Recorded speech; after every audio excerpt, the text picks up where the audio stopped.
চলে এসেছি আরেকটা নতুন ব্লগ নিয়ে। Hello guys, welcome back to my channel. আজকে দেখো আমার মা এখানে মাংস রান্না করছে, তো চলো দেখা যাক যে আজকের ব্লগটা কি নিয়ে।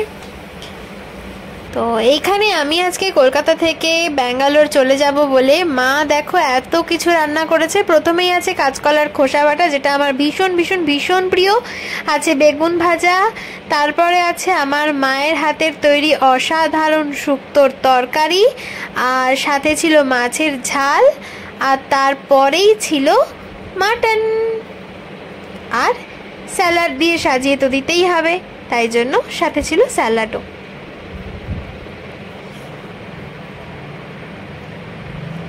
তো চলো বন্ধুরা, ব্লগটা শুরু করা যাক। মায়ের হাতের এই অসাধারণ সুন্দর সুন্দর রান্নাগুলো খেয়ে বেরিয়ে পড়েছি হাওড়া স্টেশনের দিকে। এখন অলরেডি গাড়িতে উঠে পড়েছি, আর গাড়ি করে বেশ অনেকটা রাস্তা চলেও এসেছি, প্রায় বড়বাজারের কাছাকাছি। রাত 10:55-তে হাওড়া থেকে ছাড়বে এসএমভিটি এক্সপ্রেস।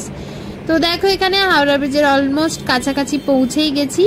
এখানে দেখো তোমাদের হাওড়া ব্রিজটা দেখাই। এই হলো গিয়ে হাওড়া ব্রিজটা।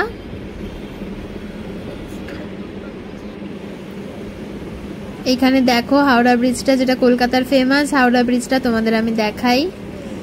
এই হাওড়া ব্রিজের নিচ দিয়ে এখন আমরা যাচ্ছি, আর একটু 5 থেকে 10 মিনিটের মধ্যেই আমি পৌঁছে যাব হাওড়া স্টেশন। তো বাড়ি থেকে যাওয়ার সময় একটু মন খারাপ লাগে, কিন্তু মন খারাপ করে কিছু লাভ নেই, কারণ চাকরি পড়াশোনার জন্য বাইরে যেতেই হবে। কারণ বাবা মাও চায় যে সবাই বাইরে গিয়ে চাকরি করুক, পড়াশোনা করুক, তো তাই মন খারাপ করে প্রত্যেকবার লাভ নেই, যেতে যখন হবেই। তো চলো, এখানে পৌঁছে গেছি আমি হাওড়া স্টেশন। হাওড়া স্টেশনের চারপাশটা তোমাদের একবার দেখিয়ে দিই। তো হাতে বেশ অনেকগুলোই লাগেজ ছিল, তাই বাবা যেহেতু ছাড়তে এসেছিল, তাই তোমাদের ঘুরিয়ে ঘুরিয়ে একটু দেখাতে পেরেছি হাওড়া স্টেশনটা, কারণ দুটো ব্যাগ বাবার হাতেই ছিল, শুধু আমার হাতে একটা ট্রলি ছিল। তো যাই হোক, এখন হাওড়া স্টেশনের ভিতরে গিয়ে তোমাদেরকে দেখাবো। সত্যি বলতে বেশ কিছুদিন বাড়িতে থাকার পর আর যেন সত্যি ইচ্ছা করে না, কিন্তু সত্যি বলতে উপায় নেই। সব সময় বাড়িতে থেকে কি আর সবকিছু সম্ভব হবে? জীবনে বড় হতে গেলে একটা সময় আসে যখন বাড়ি থেকে অনেক দূরে তোমাকে যেতে হবে, কেউ পাশে থাকবেও না, একা একাই তোমাকে সবকিছু সিচুয়েশন মানিয়ে নিতে হবে। তো চলো, এখন আমি হাওড়া স্টেশনের ভিতরে ঢুকে যাচ্ছি আস্তে আস্তে। এই হলো টিকিট কাউন্টার। বাবা টিকিট কাটতে গেছে, যেহেতু প্ল্যাটফর্ম টিকিটটা বাবাকে কেটে নিতে হবে, তাই বাবা এখন ভিতরে টিকিট কাটতে গেছে। আর এখানে দেখো সবাই যাচ্ছে, এখানে তোমার ব্যাগটা চেকিং করে তারপরে ভিতরে ঢুকতে হবে।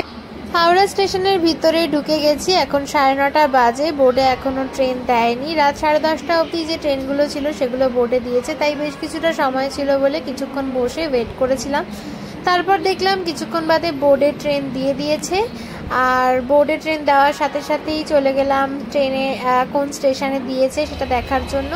দেখলাম 22 নম্বর প্ল্যাটফর্মে দিয়েছে এসএমভিটি এক্সপ্রেস। তো এখন আমরা যাব, ট্রেনে উঠবো। তো আমার ছিল 3 টায়ার এসি M1 কোচে, তো সেদিকে আস্তে আস্তে যাচ্ছি। তো ট্রেনে উঠে চলো বন্ধুরা, দেখা হচ্ছে।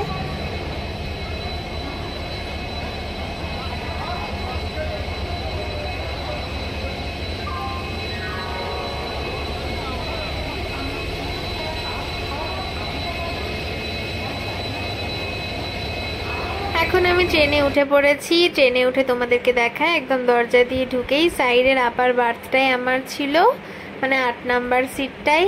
তো যাই হোক, আমি ব্যাগ ট্যাগ সব গুছিয়ে রেখে দিয়েছি। তো চলো বন্ধুরা, ট্রেন ছেড়ে দিয়েছে। ব্লগটা এখানেই শেষ করছি। ভিডিওটা ভালো লাগলে লাইক করে দিও, আর নিচের কমেন্ট বক্সে জানাতে ভুলো না, আর চ্যানেলটা অবশ্যই সাবস্ক্রাইব করে দিও। দেখা হবে পরের ব্লগে। আজকের মতন এইটুকুই, টাটা।